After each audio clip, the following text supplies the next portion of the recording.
serial entrepreneur dans le monde des médias et de l'entertainment. Le Martiniquais Olivier Laouché a créé au début des années 2000 ce qui va devenir un véritable empire du divertissement urbain et multiculturel. Je veux parler de Trace, le groupe Trace. Ce sont des chaînes télémusicales et sport, mais aussi des radios, de la téléphonie, une fondation pour aider les jeunes et bientôt une plateforme SVOD appelée Trace Play. Le groupe rayonne dans plus de 170 pays avec près de 150 millions de fans. Bonsoir Olivier Laouché. Bonsoir. Merci d'avoir accepté notre invitation. Donc vous êtes le cofondateur et le PDG du groupe Trace, c'est bien cela? C'est bien cela, oui. Alors le groupe est leader dans le divertissement urbain et multiculturel, notamment en Afrique et en France. Il ne cesse de croître. Alors qu'en est-il de la croissance de Trace dans la Caraïbe et particulièrement en Martinique? Écoutez, vous le savez, je suis originaire de la Martinique. J'ai même eu la chance de participer à la création d'ATV en 1993. Donc la Martinique est forcément très proche de mes préoccupations et de mes passions. Ma famille habite ici. Et vous le savez, nous avons lancé aussi Trace dès le début dans la Caraïbe. Nous avons aujourd'hui 2 chaînes de télévision, Trace Urbaine, Trace Tropicale, une radio, Trace FM. On fabrique des programmes aux Antilles qu'on diffuse dans le monde entier. On assure la promotion des artistes martiniquais, également en métropole, en Afrique. Vous êtes partenaire d'un film bientôt, là aussi. Alors c'est vrai que l'une des grosses innovations de Trace, c'est qu'on va lancer une nouvelle plateforme, vous l'avez dit, de SVOD, qui s'appelle Trace Play. C'est un peu un Netflix urbain, afro-caribéen. Et pour cette nouvelle plateforme, on avait besoin de plus de programmes originaux, avec une origine caraïbe, ultramarine forte.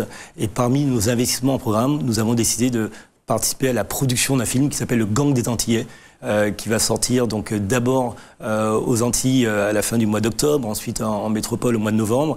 Et c'était une superbe aventure parce que c'était un projet, si vous connaissez un peu cette histoire, quelques jeunes Antillais dans les années 70 qui partent avec le Bumidum. Il leur arrive pas mal de galères, ils se retrouvent à braquer des banques en métropole, ils finissent en prison. Patrick Chamoiseau rencontre le leader du groupe, il lui dit qu'il a une histoire extraordinaire, qu'il faut qu'il écrive. Et finalement, ce bouquin, ce livre a été adapté au cinéma par Jean-Claude Flamand-Barny, réalisateur antillais. Et c'est une magnifique histoire, donc elle va sortir, il faut aller le voir. Et j'espère qu'un jour, il sera également diffusé sur ATV. On l'espère aussi. Alors, justement, vous parlez de production audiovisuelle, de réalisation audiovisuelle. Quel regard portez-vous sur les structures audiovisuelles en Martinique? Pourquoi ça peine, selon vous, quand même un peu, à se développer, notamment sur cette production et la réalisation? Alors je crois d'abord qu'il y a une réalité, c'est qu'on est un petit territoire et que faire de la production audiovisuelle de qualité, ça coûte cher. Et les mécaniques de financement qui existent aujourd'hui en Martinique ne permettent pas, tout seuls, de financer ces projets. Donc il faut absolument partir sur des logiques de coproduction avec la Guadeloupe, avec la Guyane, mais également aller plus loin. Une coopération déjà. Exactement, aller entre nous, dans la Caraïbe, mais aller également chercher des partenaires en Europe, aux États-Unis. Je crois qu'on a quand même beaucoup de chance dans la Caraïbe, au-delà du fait d'avoir de beaux paysages. On a des créateurs, on a des inventeurs, on a des talents, on a des comédiens, on a des réalisateurs. Et donc Trace peut aussi... on va essayer d'être un catalyste de tous ces talents. Justement, parlons de Trace Play. Avant, on va regarder un petit extrait pour savoir pour montrer à quoi ça va ressembler. Trace Play, regardez. En 13 ans, Trace a construit une marque de divertissement de référence qui rapproche les fans, les artistes, les célébrités et les marques avec les contenus qu'ils aiment. Les médias Trace rapprochent plus de 150 millions de jeunes en leur offrant une expérience unique de divertissement dédiée aux musiques et aux programmes urbains et aux célébrités sportives.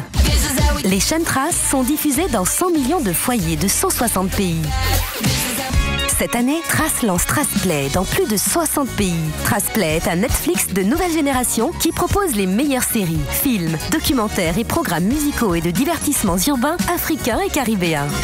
Trace est fière d'être une love brand avec une mission: divertir, impliquer, donner du pouvoir aux nouvelles générations. La Fondation Trace pour les jeunes s'engage pour leur avenir, pour les aider à réaliser leurs projets audiovisuels, musicaux et digitaux. Bienvenue dans l'univers Trace. Coproduction avec ATV. Trace Play, c'est un peu votre bébé, une plateforme digitale SVOD. Il faut comprendre vidéo à la demande par abonnement. On est bien d'accord. Qu'allez-vous proposer au public martiniquais? Mais tout simplement des centaines de films, de séries, des magazines, des documentaires. Et en plus des programmes à la demande, on aura les chaînes de télévision du groupe Trace, également de quelques autres partenaires. Et donc ça va être une plateforme complète qu'on pourra non seulement utiliser ici dans la Caraïbe, mais on s'est rendu compte que la diaspora caribéenne dans le monde avait envie de se retrouver, avait envie de retrouver ces programmes. Et donc on crée ce lien. Et c'est vrai que c'est la magie du digital. On peut aujourd'hui y arriver. Alors combien ça va coûter par mois? Quelques euros. On va être extrêmement, vous en parlez pas encore, extrêmement accessible. Alors, voilà, quelques euros. Alors, ça va sortir quand? Au mois d'octobre. Au mois d'octobre, d'accord. Donc, on saura le prix un petit peu avant. Exactement. Au moment du lancement, vous serez informé en exclusivité. Super. Dites-moi, comment... alors, justement, voilà, on va poser une question sur vous, maintenant. Olivier Laouché, vous êtes un enfant de la Martinique. Et pourtant, vous avez choisi de vivre en Afrique du Sud. Pourquoi? C'est vrai qu'il y a 5 ans, j'ai décidé avec ma famille, avec ma femme, de partir pour nous installer à Johannesburg, en Afrique du Sud. Tout simplement, à l'époque, l'Afrique devenait le plus grand marché du groupe Trace. Et il fallait avoir plus de présence localement pour continuer ce développement. Puis passer du pays d'Aimé Césaire au pays de Mandela, je trouvais qu'il y avait un symbole qui était aussi intéressant. Je voulais aussi que mes enfants apprennent à parler anglais assez tôt. Et l'Afrique du Sud, 20 ans après l'apartheid, vit en ce moment une transition extrêmement intéressante, complexe. Et j'avais envie de comprendre, parce que c'est vrai que bon, on a forcément des origines africaines hein, quand on est noir aux Antilles. Et donc, je voulais comprendre comment on pouvait vivre en Afrique, vivre dans un pays qui a lui-même vécu donc une page extrêmement douloureuse de son histoire. Et donc, c'est une expérience extrêmement enrichissante. Et on est devenu aussi la chaîne de télévision préférée des jeunes Sud-Africains. Et vous avez un service de téléphonie là-bas aussi. On a lancé Trace Mobile. On a plus de 600 000 abonnés en Afrique du Sud. Donc voilà, donc c'est un pays pour des raisons professionnelles, puis humaines. Et voilà, je crois que c'est un peu partie de notre ADN aussi d'avoir cette touche africaine. Merci Olivier Laouché d'avoir répondu à nos questions.